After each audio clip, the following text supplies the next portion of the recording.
வணக்கம். நம்ம திராவிட மாடல் ஆட்சி பொறுப்பேற்ற பிறகு ஒவ்வொரு திட்டத்தையும் பார்த்து பார்த்து செயல்படுத்திக்கிட்டு இருக்கிறோம். அந்த வரிசையில் என்னுடைய மனசுக்கு பிடிச்ச திட்டமாக உருவாகி இருக்கிறது தான் தாயுமானவர் திட்டம். கூட்டுறவுத்துறை சார்பில் வயது முதிர்ந்தோர் மற்றும் மாற்றுத்திறனாளிகளின் வீடுகளுக்கு சென்று ரேஷன் பொருட்களை வழங்குகிற தாயுமானவர் திட்டத்தை தொடங்கி வைக்கிறதுல மகிழ்ச்சி அடைகிறேன்.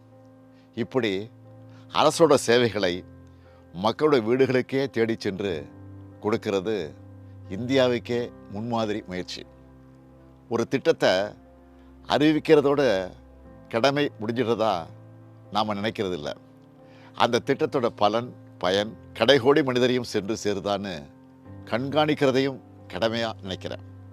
அப்படி வயது முதிர்ந்தோரும் மாற்றுத்திறனாளிகளும் ரேஷன் கடைகளுக்கு போய் பொருட்களை வாங்குறதுல ஏற்படுகிற சிரமத்தை உணர்ந்து இந்த திட்டத்தை உருவாக்கி இருக்கிறோம். இந்த திட்டத்தை 34,809 நியாய விலைக் கடைகளில் செயல்படுத்த போகிறோம். 70 வயதுக்கு மேற்பட்ட 20,42,657 மூத்த குடிமக்கள், 1,27,797 மாற்றுத்திறனாளிகள்னு 21,70,454 பேர் இந்த திட்டத்தால் பயனடைய போகிறாங்க.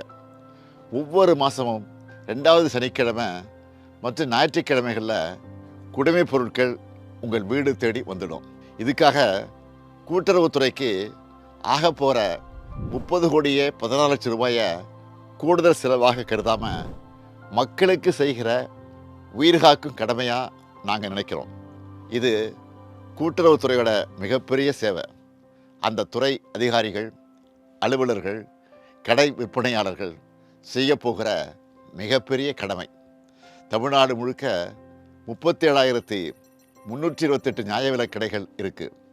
இதில் கடந்த 4 ஆண்டுகளில் மட்டும் 2,394 புதிய நியாய விலைக் கடைகளை திறந்திருக்கிறோம். தலைவர் கலைஞர் வழியில் இந்த நியாய விலைக் கடைகளை நாம் முறையாக சிறப்பாக நடத்துறதுனால தான் தமிழ்நாடு இன்னைக்கு பட்டினிச்சாவி இல்லாத மாநிலமாக இருக்குது.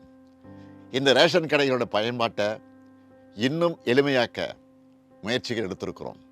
இந்த நேரத்தில் கூட்டுறவுத்துறை அதிகாரிகள் மற்றும் அலுவலர்களுக்கு நான் வைக்கிற வேண்டுகோள் என்பது, இந்த திட்டத்தோட நோக்கம் 100 விழுக்காடு நிறைவேறுகிற வகையில் உங்களுடைய பணி அமையணும்.